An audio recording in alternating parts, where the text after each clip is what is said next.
Bismillah, Assalamualaikum warahmatullahi wabarakatuh. Alhamdulillah alladzi bi ni'matihi tatimmus shalihat. Wassalatu wassalam ala Rasulillah wa ala alihi wa sahbihi wa wala. Amma ba'd. Bapak dan Ibu wali murid anak emas yang dimuliakan oleh Allah, alhamdulillah kita diberikan kesehatan dan kesempatan oleh Allah untuk sampai hari ini, kita masih diizinkan beribadah kepadanya. Mudah-mudahan dari bangun tidur tadi kita sudah terus berdoa kepada Allah Subhanahu wa taala agar hari ini, hari yang kita jalani ini, kita meminta ilmu yang bermanfaat, rezeki yang baik, dan amalan-amalan yang diterima. Ini sebagai motivasi buat kita untuk kita kerjakan, yang nanti mau tidur kita akan evaluasi sendiri apa yang ilmu apa yang kita dapatkan, seberapa rezeki yang kita peroleh, kemudian berapa ibadah yang kita telah amalkan. Nah, ini keseharian kita insyaallah Bapak dan Ibu yang wali murid anak emas yang dimuliakan oleh Allah Subhanahu wa taala.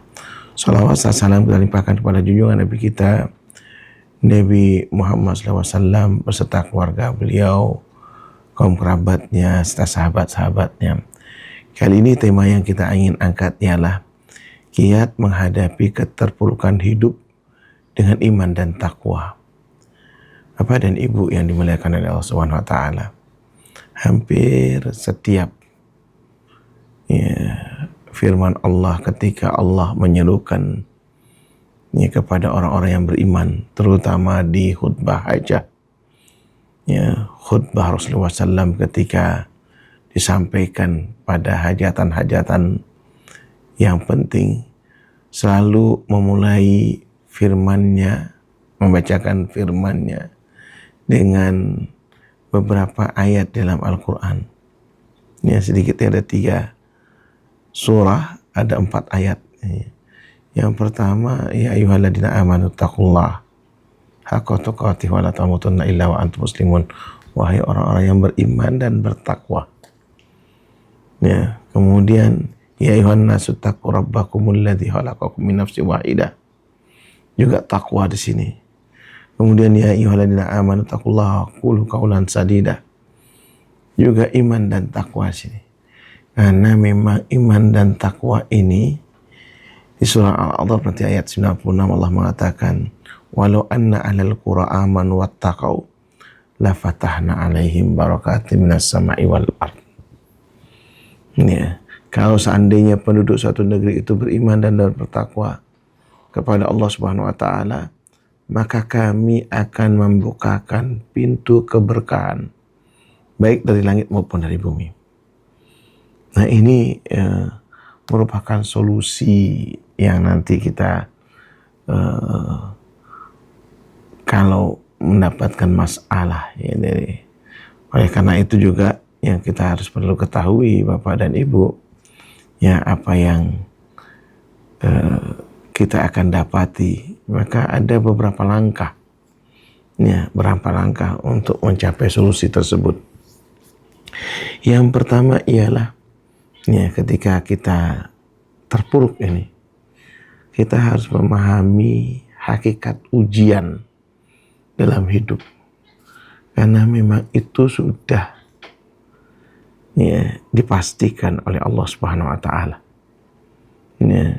Dalam firman-Nya, walanabluwannakum bisyai' minal khaufi wal ju'i wa naqsi minal amwali wal anfusi was samarat wa basyiris sabirin.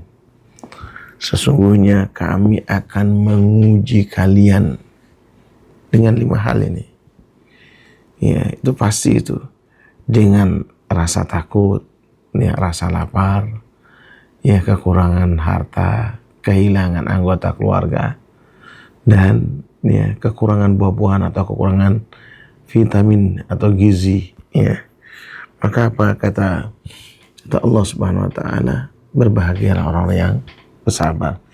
Jadi sudah pasti ujian itu merupakan bagian daripada takdir Allah Subhanahu wa taala. Bertujuan apa? Tidak lain adalah menguatkan keimanan kita, mendekatkan diri kepadanya. Nah, ini yang harus kita pahami pertama. Yang kedua, yaitu memperkuat iman dan takwa, meningkatkan ketaatan.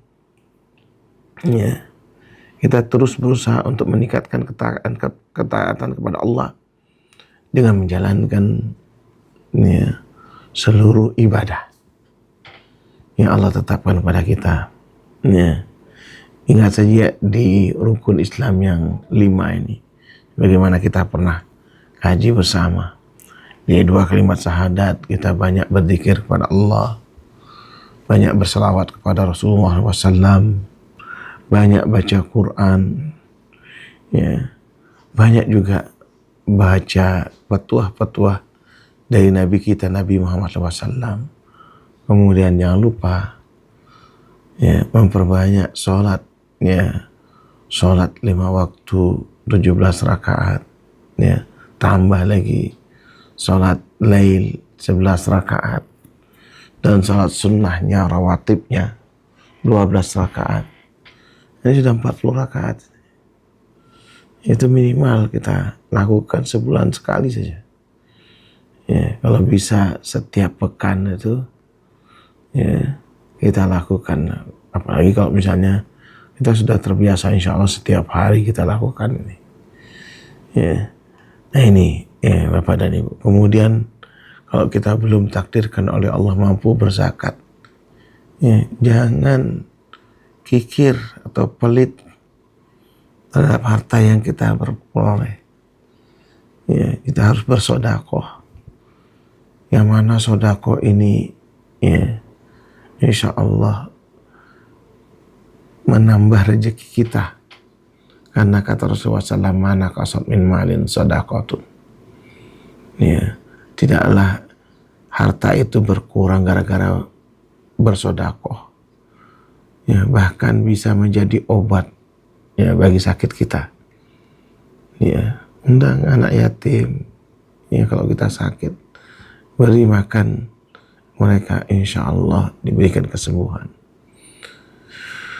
Kemudian juga puasa, minimal sebulan itu 3 hari kita puasa, ya, untuk memberikan kesempatan istirahat pada tubuh kita ini. Ini salah satu dari sisi kesehatan. Ya, tapi sisi yang lainnya ialah agar kita berempati kepada yang saudara-saudara kita yang belum beruntung. Mereka mungkin setiap hari tidak makan.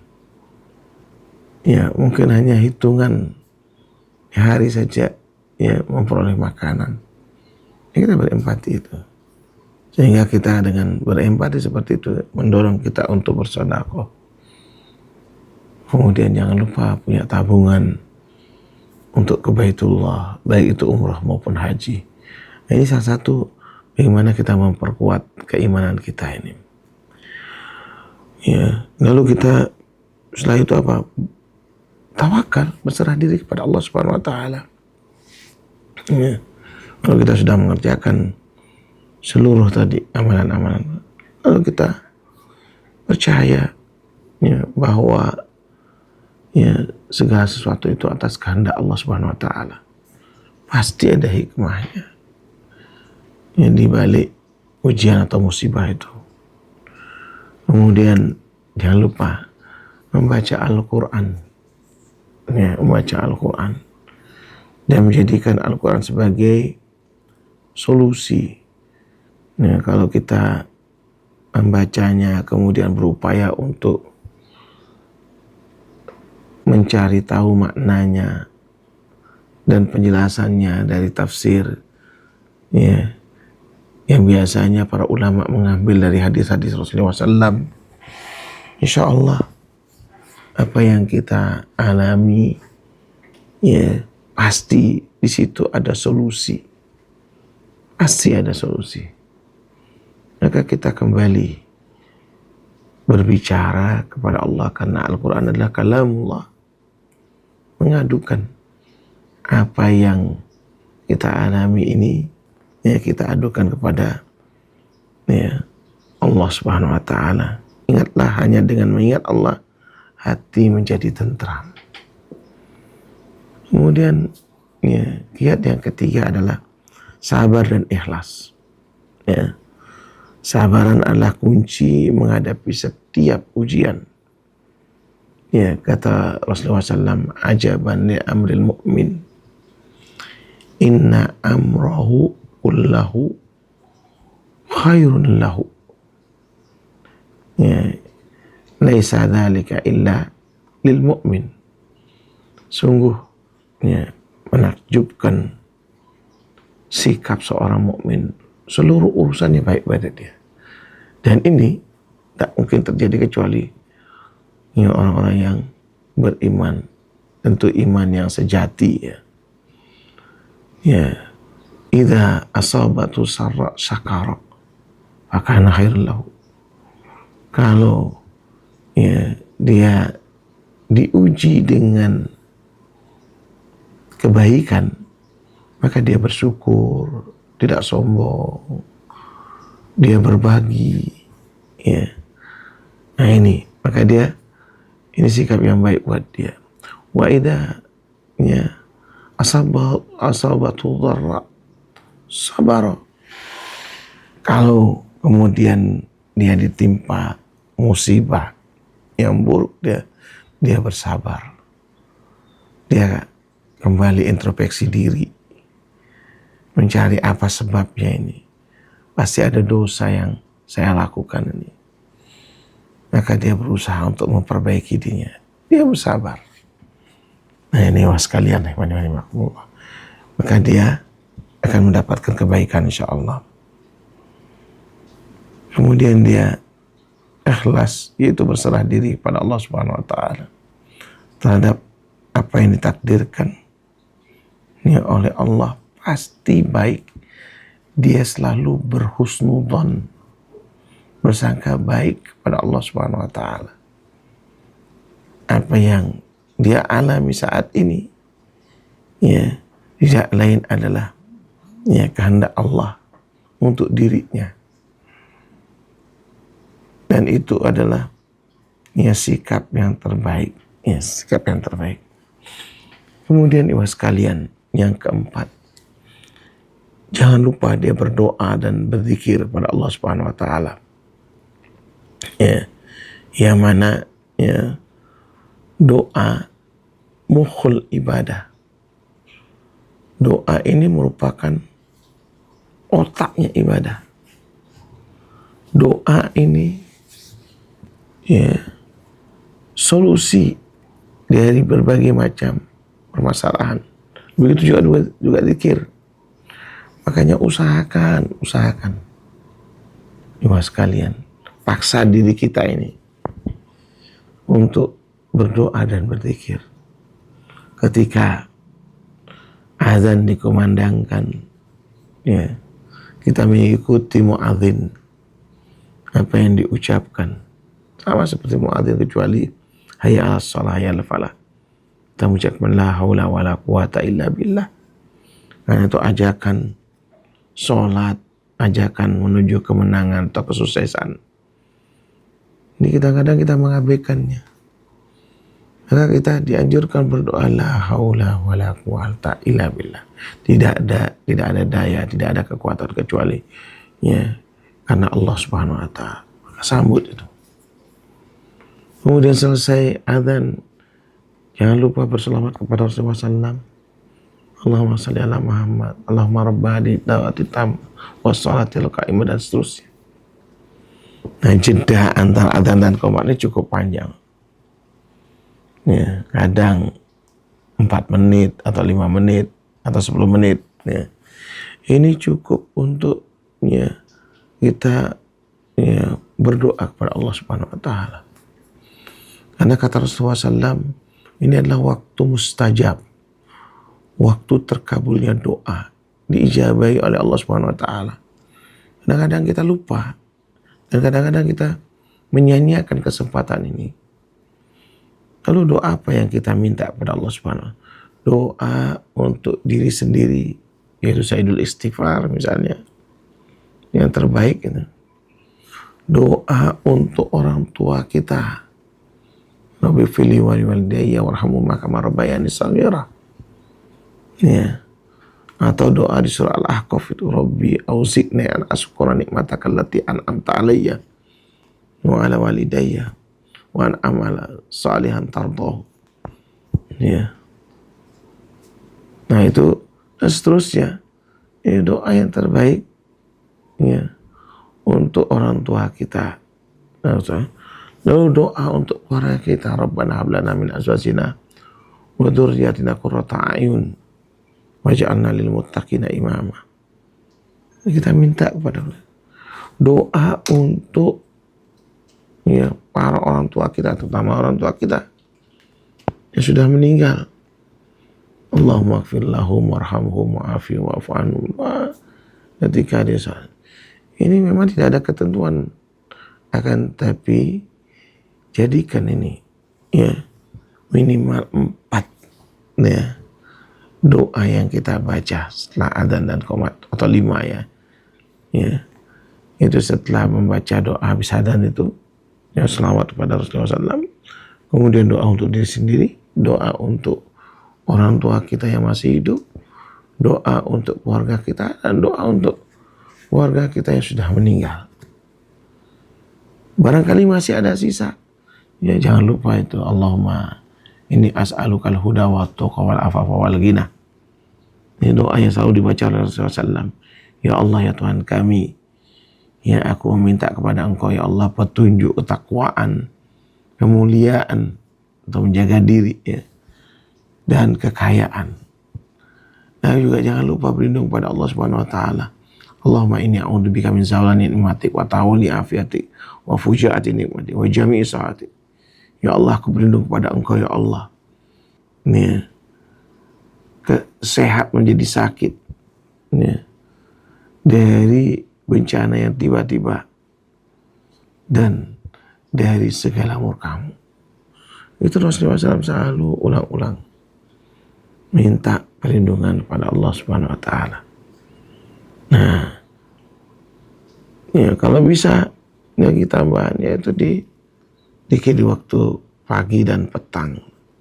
Kurang lebih ada 20-an zikir pagi dan petang. Kalau kita berupaya untuk ya melaksanakan insya Allah dengan menggunakan jari sudah cukup ini. Istighfar 100 kali, kemudian tasbih 100 kali, kemudian tahlil 100 kali. Semuanya ya ada keutamaan fadilahnya. Ini dengan menggunakan jari ini, masing-masing ini jari ini 7 ya 7 kali nih, dari 1, 2, 3, 4, 5, 6, 7 ya. Ini kali 4 itu 28. Kemudian ini ada 5, 1, 2, 3, 4, 5. 28 tambah 5, 33. Kalau 100 kali 3 kali seperti ini dengan tangan kanan, karena memang anjuran daripada Rasulullah SAW menggunakan tangan kanan saja ya, tambah 1 jadi 100. Ya sangat mudah. Yang usahakan ini menjadi saksi nanti di kemudian hari yaumul qiyamah. Ya anggota tubuh kita ini kita gunakan beribadah kepada Allah Subhanahu wa Ta'ala. Ketika yaumul hisab, ya mulut kita dijahit, tak bisa bicara, di semua anggota tubuh kita akan ya menjadi saksi dan dia akan berbicara. Jadi mas kalian rahimani, jangan lupa itu untuk ini. Ya. Dan zikir ya ala bidzikrillah tatmainnul qulub.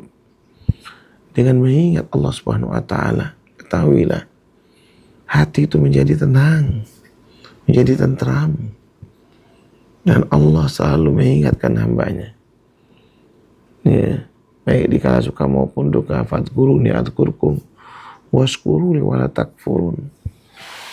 Ingat aku akan mengingat kalian. Ya, bersyukur kepada aku dan jangan kufur, kata Allah Subhanahu wa Ta'ala. Jadi itu ya, kita upayakan ya sebagai kiat keluar dari keterpurukan itu. Kemudian ikhwan sekalian rahimani rahimakumullah, ya, yang berikutnya ialah ya adalah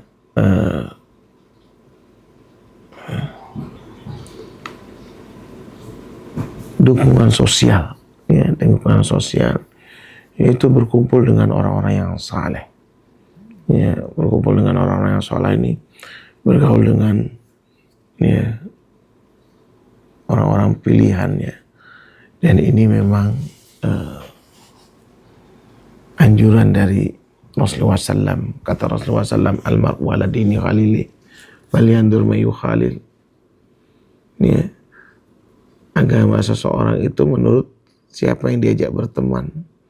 Oleh karena itu, lihat, pilih siapa yang bergaul dengan kita itu. Ya, la tas'al anil mar'i was'al an qarini. Ya, engkau jangan usah bertanya ya kepada seseorang tentang sifatnya, cukup kemudian kita lihat dengan siapa dia bergaul, ya, circle-nya itu siapa orang-orangnya. Maka ini ya yang kita harus betul memilah dan memilih. Kalau kita bergaul dengan orang-orang yang malas saja, kita pasti akan terpengaruh. Orang-orang yang rusak akhlaknya, kita mau kita akan ini. Karena pengaruh negatif itu lebih kuat daripada positif. Ya, maka paksa diri kita untuk ya bergaul dengan orang-orang yang baik. Di mana mereka biasa berkumpul? Tidak lain pasti di masjid lah, di majelis taklim, majelis ilmu. Ya, tidak mungkin orang buruk itu ada di luar daripada itu. Ini kadang-kadang kita ini lupa ini. Setelah ya banyak kerjaan, kita malah jarang ikut taklim. Hati-hati. Hati-hati betul.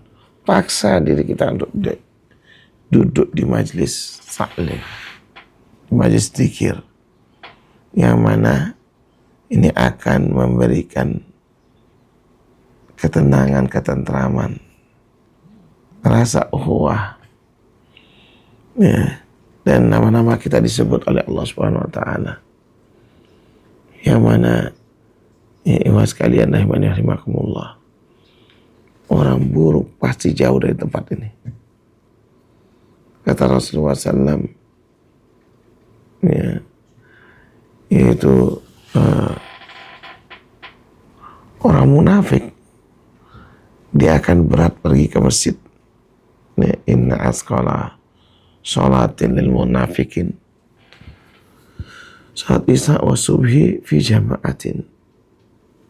Orang munafik itu paling berat berjamaah di masjid, dan yang paling berat adalah sholat isya dan subuh berjamaah. Maka apa? Kita paksa diri kita ini untuk datang. Orang munafik itu kalau subuh pasti masih tidur. Ya, kalau sholat isya mesti dia belum datang, atau dia tidak mau bangun dari tempat duduknya. Karena ya, biasanya maghrib sudah di masjid ya, tapi pulang untuk makan malam malas untuk kembali. Itu biasa itu. Itu sifat daripada orang-orang munafik. Ya, maka kita ya jangan seperti mereka. Nah, untuk mendapatkan ya, dukungan sosial, berkumpul dengan orang-orang soleh. Kemudian ikhwan sekalian rahimakumullah, jangan malu kita minta nasihat pada para ulama, para kiai, para ustadz barangkali, atau orang-orang yang dituakan, para tokoh yang ada di kampung kita ini datang. Ya, Mi atau paman, ya om, tolong nasihat saya apa ya, barangkali dilihat oleh orang lain ada kekurangan. Kita kadang-kadang tidak bisa melihat diri sendiri. Istilah bercermin, ya, sudah bercermin. Makanya kata Rasulullah SAW, almar'u, ya, mir'atu akhi. Seseorang itu cermin dari saudaranya. Ya, maksudnya apa? Pasti, ya, orang lain melihat diri kita ada kekurangan, pasti tidak mungkin ada yang sempurna. Maka ikhwas sekalian, rahimakumullah, jangan malu minta ya nasihat, ya minta nasihatnya. Kemudian ya begitu juga kepada keluarga, pasangan hidup, ya anak-anak. Barangkali kita ditakuti oleh anak kita, ya kita mana ini? Dan kita jangan malu minta nasihat kepada mereka. Ya, kalau ada orang tua kita, kita datangi orang tua kita. Ya, apa yang beliau lihat, ya kekurangan pada diri kita, minta nasihat. Nah ini, ya ikhwas sekalian, rahimakumullah, ya, yang mana ketika terpuruk itu jangan sekali-kali ya menjauh daripada Allah Subhanahu wa taala. Justru sebaliknya, kita semakin mendekatkan diri kepada Allah Subhanahu wa taala agar kita ini tenang, ya, segera dipulihkan masalah-masalah kita. Insya Allah, ya, banyak sekali solusinya, banyak sekali jalannya. Dan insya Allah ketika, ya, kita kembali kepada Allah Subhanahu wa taala, Allah akan menjaga kita, akan menjaga keluarga kita. Ya, dibukakan pintu-pintu keberkahan, rezeki, kesehatan, semuanya ada di tangan Allah. Yang kita harapkan Allah memberi, ya, kepada kita. Demikian barangkali, mudah-mudahan ada manfaatnya. Kurang lebihnya minta maaf. Subhanakallahumma wa bihamdika asyhadu an la ilaha illa anta astaghfiruka wa atubu ilaik. Assalamualaikum warahmatullahi wabarakatuh.